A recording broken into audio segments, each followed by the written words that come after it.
नमस्कार बच्चों, मैं पवन कुमार तिवारी कुमरावा इंटर कॉलेज लखनऊ से एक बार फिर आप लोगों के समक्ष उपस्थित हूँ अपने अध्याय प्रतिलोम त्रिकोणमितीय फलन के भाग 3 को लेकर। बच्चों, पिछले 2 भागों में हम लोगों ने प्रतिलोम त्रिकोणमितीय फलन के रूप बारे में थोड़ी चर्चा की थी, जिसमें हमने ये देखा था कि प्रतिलोम त्रिकोणमितीय फलन क्या होते हैं, त्रिकोणमितीय फलन के प्रतिलोम होने के प्रतिबंध क्या होते हैं, कैसे एक त्रिकोणमितीय फलन को उसका प्रतिलोम निकालने के लिए हमें क्या उसके प्रांत में परिवर्तन करने पड़े, क्या उसे उनके प्रांतों को हमें प्रतिबंध लगाकर आगे बढ़ाना पड़ा।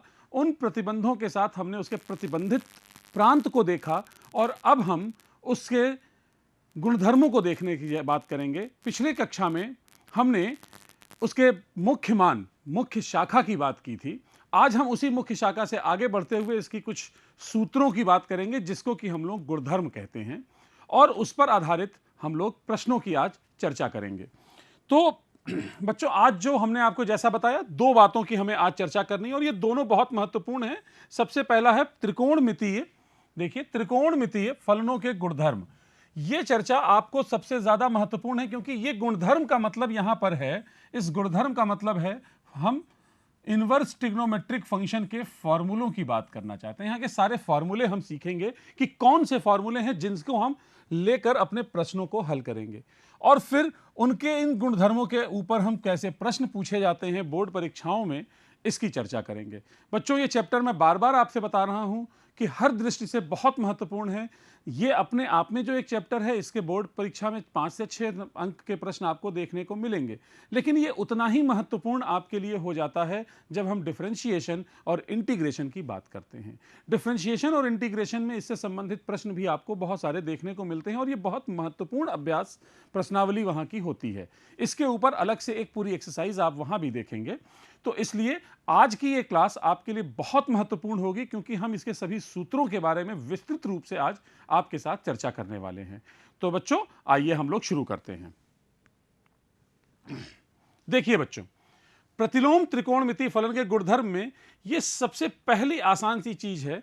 अगर इसको हम लोग सामान्य रूप में देखें बच्चों, तो मैं ये कह सकता हूं, जैसे मैंने कहीं लिखा है साइन और साइन इनवर्स एक्स, और मैं कह रहा हूं ये किसके बराबर है, एक्स के बराबर है। सामान्य रूप से आपको समझाने की दृष्टि से अगर मैं इसको ऐसे कहूं कि ये साइन और ये साइन इनवर्स दोनों का एक दूसरे के साथ में जो रूल है वो क्या कर रहा है, एक दूसरे को कैंसिल कर देता है और केवल क्या बचता है, एक्स बचता है। लेकिन इसका मतलब बच्चों कभी भी ये मत समझिएगा, मैं फिर आपको याद दिला रहा हूं, मैंने पिछली कक्षा में आपको याद दिलाया था, इसको बिल्कुल ये मत समझिएगा कि ये साइन है और साइन इनवर्स का मतलब 1/साइन है और हम इन दोनों को काट देंगे तो एक्स बचेगा। ये गलत है बच्चों, इस चीज के पीछे बिल्कुल भी मत समझिएगा। यहां पर पावर में जो -1 होता है, इसका मतलब हम फलन को उल्टा कर रहे हैं, हम फलन का रिवर्स कर रहे हैं, ना कि हम उसको अलजेब्रा की तरह, बीजगणित की तरह 1/में लिखने का प्रयास कर रहे हैं। यह बहुत महत्वपूर्ण होता है और इस गलती से अपने आप को हमेशा बचाइए। मैं बार बार पिछली दोनों कक्षाओं में इसकी मैंने चर्चा की है, आज पुनः मैं इसकी चर्चा कर रहा हूं ताकि आपके दिमाग से इसकी भ्रांति को दूर किया जा सके। तो बच्चों, हम इसको एक एक करके सभी इन सूत्रों को हम लोग सिद्ध करेंगे, और देखिए हम इसको सभी, कई भाग हैं, हम सभी भागों को एक एक करके सिद्ध करने का प्रयास करते हैं। सबसे पहले हमारे पास साइन इनवर्स एक्स बराबर एक्स सिद्ध करना है। तो बच्चों, हमने आपको प्रांत जो बताया था, यहां पे हमारे पास इनपुट कौन है, एक्स है। तो जब एक्स इनपुट है और उसके अंदर कौन लगा हुआ है, साइन इनवर्स लगा है, तो ये एक्स क्या होना चाहिए, -1 से +1 तक ही हो सकता है। देखिए मैंने यहां लिख के दिया है आपको। लेकिन इसको हम सिद्ध कैसे करें, तो इसका बायां पक्ष ले लीजिए, एक सूत्र मैं सिद्ध करूंगा और दूसरा उसी प्रकार अन्य सूत्रों को आप प्रैक्टिस करके सिद्ध कर सकते हैं। देखिए अब इसके में मैं क्या करूं, माना लेट, अगर मैं इसमें साइन इनवर्स एक्स, जो ये ब्रैकेट के अंदर का पार्ट है, इसको अगर मैं y मान लूं थोड़ी देर के लिए, तो हमारा लेफ्ट हैंड साइड क्या बन जाएगा। इसका मतलब यह हुआ कि x बराबर क्या होगा, साइन y होगा। तो अगर मैं यहां इसको देखूं तो ये क्या बन जाएगा, साइन y बन जाएगा, क्योंकि इसको मैंने क्या माना है, y माना है। और साइन वाई को हमने अभी देखिए क्या लिखा हुआ है, यहां पे क्या लिखा जा रहा है बच्चों, ये एक्स लिखा जा रहा है, तो ये पुनः क्या हो गया, एक्स हो गया। और देखिए यही आपको सिद्ध करना है, आरएचएस यही था। तो हमें इस सूत्र का प्रूफ तो बोर्ड परीक्षा की दृष्टि से महत्वपूर्ण नहीं है, लेकिन ये हमें जानना इसलिए आवश्यक है कि हमारे प्रश्नों को अपने हल करने के लिए जो विधि लगानी है वो आसान हो जाती है बच्चों, इसलिए हम इस पर जोर दे रहे हैं। तो मैंने इसके 3 सूत्र आपके सामने लिखे हैं और साथ में देखिए मैंने यहां ये लिख दिया है कि शेष प्रतिलोम त्रिकोणमिति फलन के लिए भी सत्य होगा, अर्थात इसमें कॉट के लिए नहीं लिखा है, सेक के लिए नहीं लिखा है और कोसेक के लिए नहीं लिखा है, तो इसका मतलब ये बिल्कुल नहीं है कि वो नहीं है, इसीलिए अलग से लिखा है। शेष प्रतिलोम त्रिकोणमिति फलन के लिए भी ये गुणधर्म सही होता है, तो आप उनके लिए भी इसको इसी प्रकार समझें। हम इसके दूसरे गुणधर्म की बात करेंगे। दूसरा गुणधर्म क्या कहता है बच्चों, देखिए दूसरा गुणधर्म ये कहता है, इसमें भी हम 3 की बात करेंगे और फिर मैं यहां पर भी ये जो बीच में लाइन लिखी है वो इन तीनों पर भी अप्लाई होगी और इन तीनों पर भी अप्लाई होगी। मैंने इन दोनों को केवल साइन, कॉस और टैन के लिए आपके समक्ष लिखा हुआ है, लेकिन हम इसकी जब चर्चा करेंगे बच्चों तो ये हमारी किस पर आनी चाहिए, टैन, कॉट, सेक, कॉसेक सब पर आनी चाहिए बच्चों। देखिए अब मैं इसको भी सिद्ध करके आपको दिखाऊंगा, तो बहुत आसान तरीके से यह सिद्ध होगा। देखिए इसका अब हम दूसरा ले लेते हैं, हमने पिछली बार साइन का किया, अब कॉस करते हैं। तो हमारा बायां पक्ष क्या है बच्चों, हमारा बायां पक्ष है कॉस इनवर्स कॉस एक्स। पिछले वाले में हमारे पास इनवर्स अंदर था और यह पद बाहर था। अब आप कुछ नहीं करें, माना हम अगर कॉस एक्स को y मान लें थोड़ी देर के लिए, तो हमारी लेफ्ट हैंड साइड क्या बन जाएगी बच्चों, एलएचएस हमारा क्या बनेगा, कॉस इनवर्स y बनेगा, कॉस इनवर्स y बनेगा। और आप ये देखिए कि अगर यहां कॉस एक्स y के बराबर है, तो अगर हम इसको पलट के लिखेंगे, उल्टा करें, तो x बराबर क्या लिखा जाना चाहिए, वो लिखा जाना चाहिए कॉस इनवर्स y। तो इसका मतलब इस बात को अगर मैं यहां अप्लाई कर दूं, तो ये कॉस इनवर्स y किसके बराबर हुआ, x के बराबर। तो आप ये कह सकते हैं कि cos inverse cos X equal to X है। पहले हमने क्या पढ़ा था, हमने पहले पढ़ा था कि कॉस इनवर्स एक्स है। तो दोनों तरह से ये बातें सही होती हैं, इस बात को बच्चों आप ध्यान रखें। अगर इनवर्स बाहर लगा है तो भी ये सत्य है, इनवर्स अंदर लगा है तो भी ये सत्य है। इस तरह से हम आगे बढ़ेंगे। अब अगली व्युत्क्रम संबंध की चर्चा करेंगे आपके साथ। यह भी बहुत महत्वपूर्ण सूत्र है बच्चों, साइन इनवर्स 1/x बराबर कोसेक इनवर्स x। आप ये जानते हैं कि सामान्य त्रिकोणमिति में साइन और कॉस एक दूसरे के व्युत्क्रम होते हैं, 1/sin x को कोसेक x लिखते हैं। यहां पर हम उसी मान की बात करें, जैसे साइन 30 का मान अगर 1 है, 1/2 है, तो कोसेक 30 का मान 2 हो जाता है बच्चों। देखिए साइन इनवर्स 1/x बराबर कोसेक इनवर्स x, हमें यह सिद्ध करना है, यह सिद्ध करना है बच्चों। देखिए सिद्ध करने के लिए मैं क्या करूं, अगर मैं कोसेक इनवर्स x को y मानूं, तो ये क्या हो जाएगा, इसका मतलब x कितना हो जाएगा बच्चों, x हो जाएगा कोसेक y, सही है। और कोसेक किसका व्युत्क्रम होता है, साइन का, तो मैं इसको क्या लिख सकता हूं, साइन y लिख सकता हूं। इधर क्या चल रहा है, x। अगर मैं तिर्यक गुणा करूं तो मैं कह सकता हूं कि साइन y 1/x है, और इसका मतलब कि y को मैं क्या लिख सकता हूं, साइन इनवर्स 1/x लिख सकता हूं। अब आप यहां देखिए समीकरण 1 को और इसको हम समीकरण 2 कर दें। यहां आप कहते हैं कि y इसके बराबर है, यहां कहते हैं y इनके बराबर है। अगर मैं दोनों समीकरणों को देखूं तो मैं कह सकता हूं कि साइन इनवर्स 1/x बराबर कोसेक इनवर्स x है। तो यदि ये साइन के लिए सही है तो ये कॉस के लिए भी सही होगा, ये टैन के लिए भी सही होगा। ठीक है बच्चों, देखिए मैंने यहां लिख दिया है। ये सूत्र बच्चों प्रश्नों में बहुत काम आएंगे, इसलिए हम इनको एक एक सिद्ध करके आपको दिखा रहे हैं, और इसके हर सिद्ध करने के जो तरीके हैं वो आपको प्रश्नों में आपके विचारों को बढ़ाते हैं, आपके सोचने की क्षमता को बढ़ाते हैं, इसलिए इनके तरीकों को बहुत ध्यान से समझें आप। आइए आगे के गुणधर्म देखते हैं।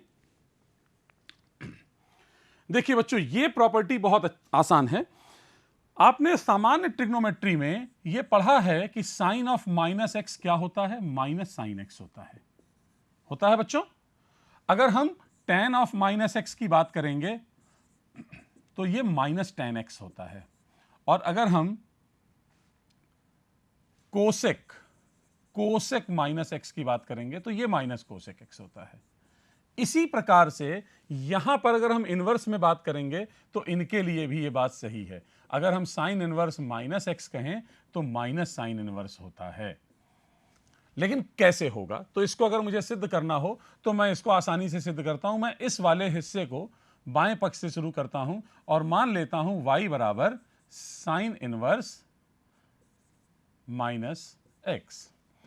अगर ऐसा माना गया तो इसका मतलब हुआ कि साइन y जो होगा वो माइनस एक्स के बराबर होगा, और इसका मतलब बच्चों ये हुआ कि x को यहीं छोड़ दें तो हम इसको माइनस साइन y भी लिख सकते हैं।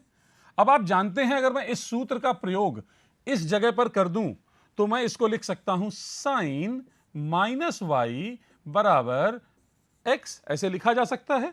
और अगर मैं इसको ऐसे लिख दूं y बराबर माइनस वाई ऐसे छोड़ दूं साइन इनवर्स x लिख सकता हूं, और अब ये माइनस का चिन्ह उधर भेज दूं तो ये क्या हो जाएगा बच्चों, माइनस साइन इनवर्स x हो जाएगा। अब आप इसको अगर समीकरण 1 देखें, इसको समीकरण 2 देखें तो यहां हम कहते हैं y इनके बराबर है, यहां हम कहते हैं y इसके बराबर है। इन दोनों समीकरणों की सहायता से हम कह सकते हैं कि sine inverse minus x minus sine inverse x के बराबर होगा।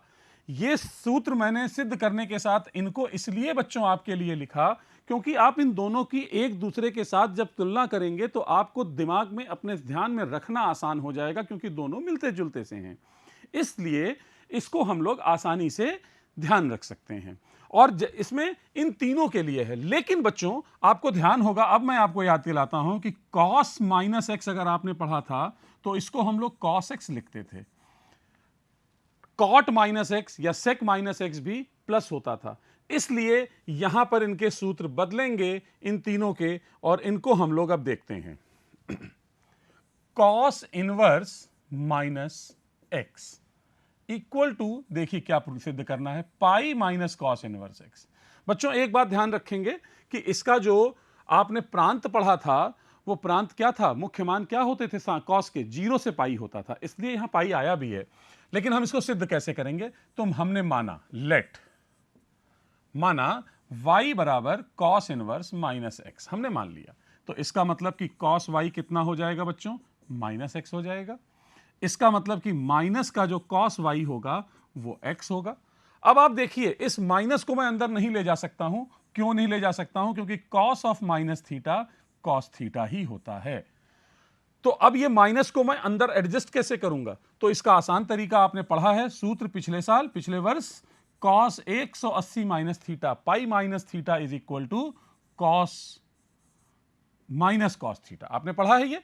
तो इस माइनस को एडजस्ट करने के लिए मैं इसे कॉस पाई माइनस वाई लिख सकता हूं और इधर एक्स चलने दूं। क्या हो जाएगा बच्चों, पाई माइनस वाई यहीं रहेगा और ये कॉस इधर पहुंचा तो कॉस इनवर्स एक्स हो गया। अब आप क्या कर सकते हैं, पाई को यहीं छोड़ दें और यहां से कॉस इनवर्स एक्स को बाईं तरफ ले आएं और इस वाई को इधर ले जाएं। कहने का मतलब इनको इधर कर दें और इनको इधर कर दें।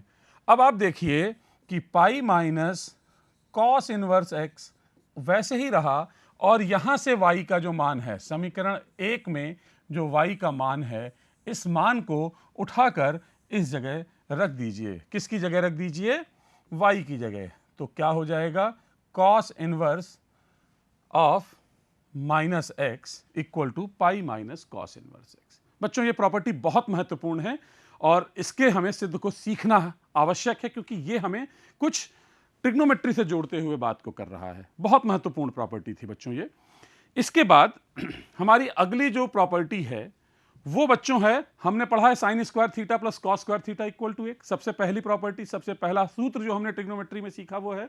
अब हम बात करते हैं कि साइन इनवर्स एक्स और cos inverse x pi by 2 है, या टैन इनवर्स और कॉट इनवर्स, जो दोनों, ये आप ध्यान रखते हैं साइन और कॉस, अगर आप इसके पूरे नाम को पढ़ेंगे बच्चों, साइन का पूरा नाम SINE होता है और कॉस का पूरा नाम कोस साइन होता है। इसमें इस को का जो मतलब होता है बच्चों वो कॉम्प्लीमेंट्री है, ये याद रखिएगा। कॉम्प्लीमेंट्री का मतलब होता है पूरक, कॉम्प्लीमेंट्री का मतलब होता है पूरक।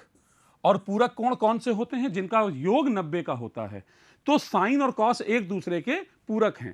टैन और कॉट कोटेंजेंट, तो वो पूरक हैं। सेक और कोसेक ये पूरक हैं, जिनका को एक दूसरे से मिलता जुलता है वो पूरक हैं। अर्थात उनके एक ही मान के लिए प्राप्त कोणों का योग हमेशा 90 होगा। साइन 30 का मान 1/2, तो कॉस 60 का मान भी 1/2, और 30 और 60 जोड़ेंगे 90 प्राप्त हो जाएगा। इसी को हमने अगली प्रॉपर्टी में लिखा हुआ है। तो ये बच्चों जरूर ध्यान रखें, इस ट्रिग्नोमेट्री में को का क्या मतलब होता है। तो देखिए, sine inverse x plus cos inverse x को अगर मुझे सिद्ध करना है π/2, तो बहुत आसान है। आप साइन इनवर्स एक्स को y मान लें, तो इसका मतलब ये क्या हो गया? साइन y हो गया, इक्वल टू कितना हुआ? x हो गया। अगर मैं साइन को लिखना चाहूं तो मैं लिख सकता हूं cos π/2 minus Y equal to X, लिख सकता हूं बच्चों। और अगर मैं इसको इधर भेज दूं तो ये क्या मिलेगा? π/2 minus Y equal to cos inverse X, और इसको मैं लिख सकता हूं π/2 बराबर y plus cos inverse X. और y का मान क्या है? y क्या है? साइन इनवर्स, तो इसको आप वापस रख दें, sine inverse x plus cos inverse x equal to π/2। तो ये आप सूत्र से भी समझ सकते हैं, सिद्ध भी कर सकते हैं, और इसको सामान्य रूप से कोई कोण रख के भी और मान रख के भी देखा जा सकता है। तो ये बहुत इंपॉर्टेंट प्रॉपर्टी है बच्चों। इसके बाद हम अगले पर आते हैं। आइए देखिए बच्चों, एक सूत्र मैं आपको याद दिला दूं। ये सूत्र आपने पढ़ा है, tan a plus B equal to tan a plus tan b upon 1 minus tan a tan b। ये हमने पढ़ा है। उससे ही मिलता जुलता यहां ये सूत्र हमको पढ़ना है कि tan inverse x plus tan inverse y equal to tan inverse x plus Y upon x minus Y होता है बच्चों। यह सूत्र अगर हमको समझना है तो कुछ नहीं करना है, इसको a मान लीजिए, इसको b मान लीजिए। कहने का मतलब कि tan इनवर्स x को अगर मैं a ले लूं और tan इनवर्स y को अगर मैं b ले लूं, तो इसका मतलब कि tan a कितना हो जाएगा? x, और tan b कितना हो जाएगा बच्चों? y हो जाएगा। ठीक है। और इसके बाद आप क्या करिए, tan a प्लस बी का सूत्र लगाएं अगर हम, तो वो क्या होता है? tan a प्लस बी के सूत्र में आपने ऊपर देखा है, आप केवल मान को रख दें। देखिए इस वाले सूत्र में मान को रखेंगे तो क्या मिलेगा? tan a plus B equal to X plus Y upon 1 minus X Y, और यहां से tan को जब उधर ले जाएंगे तो आपके पास बचेगा a प्लस बी बराबर tan inverse x plus Y upon 1 minus X Y. और यहां a का मान और यहां b का मान वापस रख दे। देखिए a क्या है और b क्या है, हो गया सिद्ध।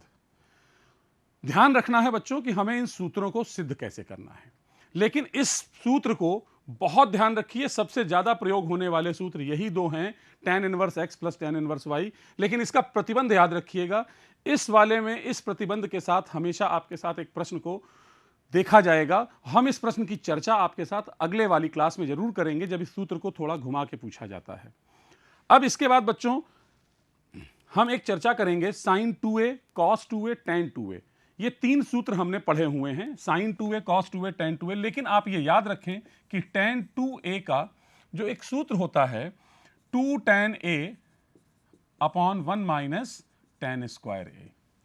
इसी तरह से बच्चों एक सूत्र होता है 1 माइनस tan स्क्वायर a बटे 1 plus tan square a equal to cos 2a, और एक होता है साइन 2a। मतलब साइन और कॉस के मान भी tan के पदों में लिखा जा सकता है, और ये होता है 2 tan a upon 1 plus tan square a। इन तीनों की मदद से आपको अगले तीनों सूत्र जो यहां दिखाई पड़ेंगे इनवर्स में, वो कुछ उसी से मिलते जुलते सूत्र हैं, जिनकी बात हम यहां, जिनकी चर्चा हम यहां पर कर रहे हैं बच्चों। और आखिरी में आपको sin 2a का साधारण सूत्र 2 sin a cos a और cos 2a बराबर 2 cos स्क्वायर a माइनस 1 का हम लोग प्रयोग आपके साथ कर रहे हैं। लेकिन इन सूत्रों को जितना आसान तरीके से हम यहां सीख रहे हैं, जितने आसान तरीके से बच्चों हम यहां पढ़ रहे हैं, उतना ही जरूरी है इनको प्रश्नों में लगाना और हल करना। तो इनको याद करने का सबसे अच्छा तरीका है कि जब कभी आप अपने प्रश्न हल करें और जिस सूत्र का प्रयोग करें, उस सूत्र को जरूर लिखिए इस बगल में, ताकि आपको याद होते रहें। आइए अब हम प्रश्नों की तरफ रुख करते हैं। हमारे प्रश्न की तरफ जब हम चलेंगे तो सबसे पहले हम देखते हैं अपने इस पहले प्रश्न को tan इनवर्स, और देखिए आपको देखते ही समझ में आएगा कि यह सूत्र क्या है। कौन सा सूत्र लगा? tan inverse x plus tan inverse y। तो क्या हो जाएगा? आप लगा दीजिए सूत्र, tan inverse x plus y बटे 1 माइनस x गुणे y। लेकिन मैंने अभी थोड़ी देर पहले आपसे चर्चा की थी कि इस सूत्र को अगर मुझे लगाना है, देखिए, तो यहां x गुणे y को क्या होना चाहिए? 1 से कम होना चाहिए। तो हम इसमें 1 से कम चेक कर लें, 1/2 और गुणे 2/11 को चेक करें, 2 कट जाएगा, 1/11 बचेगा और 1/11 1 से कम है। तो यह सूत्र लग सकता है, कोई समस्या नहीं है। अब बच्चों देखिए, आप लोग जल्दबाजी में एक काम और करते हैं कि यहां पे 2 और 2 को काट देंगे, बीच में गुणे का चिन्ह है, तो आपका काम थोड़ा सा मुश्किल होता है बच्चों। इसके लिए क्या करिए? कुछ नहीं, केवल एलसीएम ले लीजिए, 11 प्लस 4/22 और यहां लिखिए 22 माइनस 2/22। इससे क्या हो जाएगा? ये कट जाएगा और आपका काम आसान, 15/20 और ये tan इनवर्स आया। और ये 15 और 20 तो कट सकता है, तो अधिकतम उत्तर आपको क्या मिलेगा? 3/4। ये हमारा पहला प्रश्न है। ठीक है बच्चों, अब इसके हम पहले तीसरे प्रश्न की चर्चा करेंगे, जिसको देखते ही आपको सूत्र जैसे ही याद आएगा तो आप ये कह सकते हैं कि सर इस प्रश्न में तो कुछ भी नहीं है, हम लोग इस सूत्र का प्रयोग कर लें, sine inverse sine x equal to x। हम इसका प्रयोग कर सकते हैं। उसके दृष्टि से अगर देखा जाए तो इसका उत्तर 2π/3 आ जाना चाहिए। लेकिन बच्चों आप इसी समय पर यह भूल जाएंगे कि साइन इनवर्स का जो प्रमुख मान होता है वो कौन सा होता है? वो होता है -π/2 से +π/2 तक। क्या ये -π/2 से +π/2 के बीच में है? नहीं है, ये इसको बिलोंग नहीं कर रहा है। इसलिए यह आप सीधा सूत्र नहीं लगाएंगे और इसी कारण से ऐसे प्रश्न हमेशा महत्वपूर्ण हो जाते हैं, ध्यान रखने की बात होगी ये। तो ये हम कैसे करेंगे मैं आपको दिखाता हूं। देखिए, साइन इनवर्स साइन 2π/3। 2π/3 का मतलब कितना? 120 डिग्री। 120 डिग्री को हम क्या लिख सकते हैं? 180 में से घटा के लिख सकते हैं। तो साइन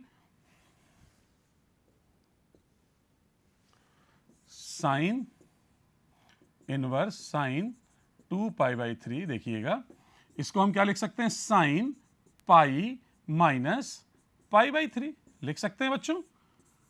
मैंने कोई सूत्र नहीं लगाया, मैंने केवल इस 2π/3 को तोड़ दिया। 2π/3 का मतलब 120, 120 की जगह पर हम लोग 180 माइनस 60 लिख सकते हैं। मैंने वही कर दिया, कहीं कुछ परिवर्तन नहीं। लेकिन अब सूत्र लगाऊंगा, और सूत्र क्या लगाने जा रहा हूं? Sine 180 minus theta. ये बच्चों क्या होता है? ये दूसरा चतुर्थांश है, तो ये साइन थीटा के बराबर रहेगा। इसका मतलब ये कितना होगा? साइन π/3 हो जाएगा। और बाहर क्या चल रहा है? Sine inverse. अब हम अपना सूत्र लगा सकते हैं कि sine inverse sine x equal to x। क्यों? क्योंकि अब जो x की जगह मान आएगा यहां पर वो π/3 है, और वो π/3 किसको बिलोंग कर रहा है? किसको बिलोंग कर रहा है? π/2 से -π/2 से +π/2 के बीच में है। इसलिए हमारा उत्तर क्या निकलेगा? इसका π/3 निकलेगा, ना कि 2π/3 निकलेगा। इसलिए यह प्रश्न बच्चों बहुत महत्वपूर्ण है, यह ध्यान रखिएगा आप।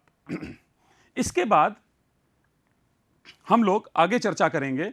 अगला प्रश्न बच्चों, जो इसमें हमने दूसरा प्रश्न छोड़ा है आपके लिए, वो मुश्किल नहीं है, वो tan का सारा पद है, लेकिन एक पद आप केवल इसमें अगर आप ध्यान से देखें तो उसको हम लोग परिवर्तित कर सकते हैं। 2 tan इनवर्स 1/2, केवल ये एक पद है जिसको हम परिवर्तित कर लेंगे तो हमारा सूत्र लग जाएगा। इसमें हम कौन सा सूत्र लगा दें? अभी मैंने आपको बताया 2 tan इनवर्स x की जगह मैंने क्या बताया? tan inverse 2x upon 1 minus x²। आप जानते हैं इसके 3 सूत्र हैं, हमें जरूरत tan की है इसलिए हम tan वाला लगा रहे हैं। तो यह कितना बन जाएगा? tan इनवर्स 2 गुणे 1/2 अपॉन 1 माइनस 1/4। ये 2 से 2 कट गया, ये बचा tan इनवर्स, ऊपर आया 1, नीचे आया 3/4, तो 4/3 हो गया। इसके आगे कौन चल रहा था? tan inverse 1/7। तो यहां भी ये tan इनवर्स 1/7 इसके आगे चलता रहेगा। ये कौन सा पक्ष है? बायां पक्ष है बच्चों। तो बाएं पक्ष में ये वाला पद तो ऐसे ही चलता रहा। अब आप इसमें कौन सा सूत्र लगा लेंगे? tan inverse x plus tan inverse y का सूत्र लगा लेंगे, इसके बराबर सिद्ध हो जाएगा। तो इसके आगे तो आप इसे आसानी से हल कर सकते हैं और केवल आपको लगाना है तो ये आपको क्या मिलेगा, tan inverse 4/3 plus 1/7 upon 1 minus 4/3 गुणे 1/7 और ये बच्चों हो गया tan इनवर्स 28 प्लस 3/21 माइनस 4 मतलब tan इनवर्स 31/17। देखिए यही सिद्ध करना है हमको, बहुत आसानी से हम इसको सिद्ध कर पाए। अब आइए देखते हैं tan inverse 2 cos 2 sin inverse 1/2, tan inverse 2 cos 2 sin inverse 1/2। ऐसे प्रश्न बच्चों हमें मिलते हैं, क्या करेंगे आप देखिए, tan inverse 2 cos 2 sin inverse 1/2। सबसे पहले तो बच्चों ये देख लीजिएगा कि अंदर आने वाला जो ये पद है 1/2, क्या ये स्टैंडर्ड है? अगर ये स्टैंडर्ड है तो आपको इसे केवल आसानी से हल कर देना, नहीं है तो त्रिभुज बना के हम कर लेंगे, जिसकी चर्चा हम करेंगे आगे भी अगली क्लास में। तो देखिए साइन का मान 1/2 कब होता है, जब कोण कितने का होगा, कोण कितने का होगा, 30 का। 30 का मतलब π/6। तो मैंने इसकी जगह लिख दिया π/6, ये 2 चलने दिया और उसके बाहर कौन चल रहा है, cos, यहां 2, ये पूरा ब्रैकेट बंद और ये आया tan इनवर्स। अब ये ऐसे ही रहा बच्चों और देखिए ये यहां से कट गया, क्या बचा π/3। तो क्या मिलेगा 2 cos π/3। π/3 का मतलब कितना होता है बच्चों, 60 डिग्री। 60 डिग्री cos 60 का मान कितना होता है, 1/2। फिर ये 2 कट गया, अब क्या बचा tan इनवर्स 1 और ये कितना हो गया π/4। ठीक है बच्चों, इस प्रकार हम अपने प्रश्न को आसानी से हल कर पाएंगे। और ये वाले प्रश्न में आप त्रिभुज बना लें इस तरह से, और साइन का मतलब 3/5, ये 3 ले लीजिएगा, ये 5, ये 4 आ जाएगा। इसी तरह दूसरा त्रिभुज बनाइए, इसमें 3/2 है तो ये आपका 2 है और ये आपका 3 है और इसको आप हल कर सकते हैं। ये 2 है और ये 3 है, इसको निकाल लीजिएगा, आपको मान रखने के बाद हल हो जाएगा, आसानी से हल हो जाएगा। यदि इससे संबंधित और प्रश्नों की चर्चा हम लोग अपनी अगली कक्षा में करेंगे, जो और विस्तृत रूप से थोड़े मुश्किल और थोड़े अच्छे प्रश्नों की जो डिफरेंशिएशन और इंटीग्रेशन में भी प्रयोग होंगे, उन प्रश्नों की चर्चा हम लोग अगले क्लास में करेंगे। तब तक के लिए बच्चों इन प्रश्नों को आप बहुत आराम से 2 बार 3 बार हल करके अपनी प्रैक्टिस को सुदृढ़ करिए और अपने सभी चैप्टर को इसी प्रकार इस चैप्टर को और आसानी से अच्छे से समझते जाइए। तब तक के लिए धन्यवाद बच्चों, हम अगली क्लास में फिर आपके साथ मिलेंगे इसके अंतिम भाग के साथ। Thank you.